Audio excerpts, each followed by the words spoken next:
What are some of the unintentional consequences that may occur from our attack on Libya? Just a couple days ago, I was complaining about the president not coming to the Congress to get the proper authority to wage war, because imposing a no-fly zone over a country is an act of war. Instead, he was quite content to get his authority from the United Nations. I find that just a bit annoying, and I hope all Americans would find it the same way.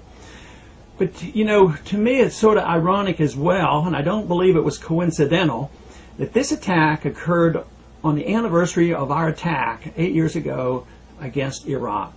And of course then it was shock and awe and would be over in a week or two, and of course the military success was there, but it still lingers. There still is not a settlement in Iraq. So how long might this last in Libya? This could go on for a long, long time.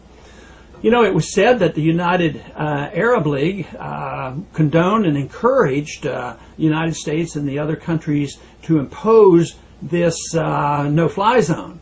But yet today, the United Arab League has just called an emergency meeting because it wasn't exactly what they expected. They didn't expect civilians to be killed, and they are upset about it now and actually are about to withdraw their support and are very annoyed on how this turned out. And this is just within hours.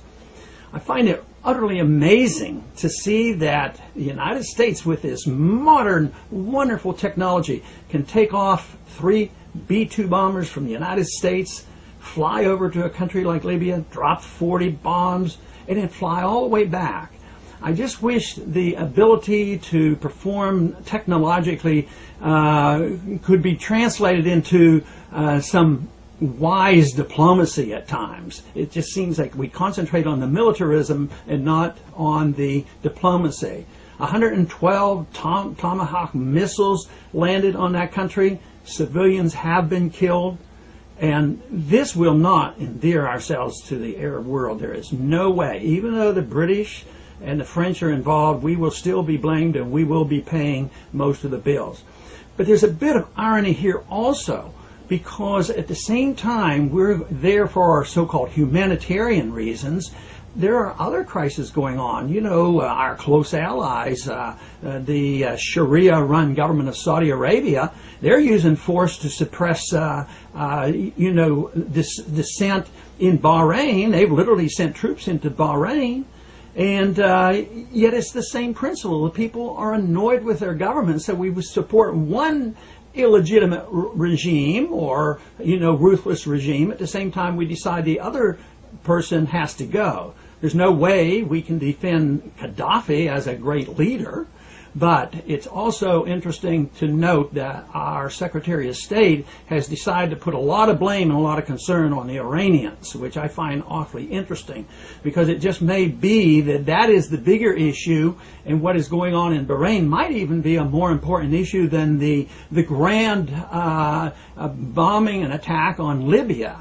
Sometimes I think they do things to distract us from what is really going on. So to me, this is just the beginning. It's very costly. It's going to cost us diplomatically. It's going to cost us financially, and it may well not go away quickly. Even though the military, there's nobody can touch us militarily. This whole idea that we're doing this for national security just blows my mind, because there is no chance in the world that a country like Libya could be a threat to us. And then to hide behind world government, the United Nations, that go in and justify this, claim that oil has nothing to do with this. We need, as a country and especially as a Congress, to wake up and actually take upon ourselves the responsibilities that have been given us. We should not allow a president to do this on his own without even asking us. And yet the Congress generally rolls over and does whatever they say. And unfortunately, this is sad to say, but foreign policy hasn't changed. Obama used this as a good example of celebrating the 8-year attack on Iraq. Yet, unfortunately, the policies haven't changed. The policies, they sound exactly the same. Eventually, the American people are going to get tired of this, I hope real soon, but if they don't get tired of it, It'll have to end because it's going to contribute so significantly to our bankruptcy. And I think we're on the way to that point. So the sooner we as a country wake up, the better.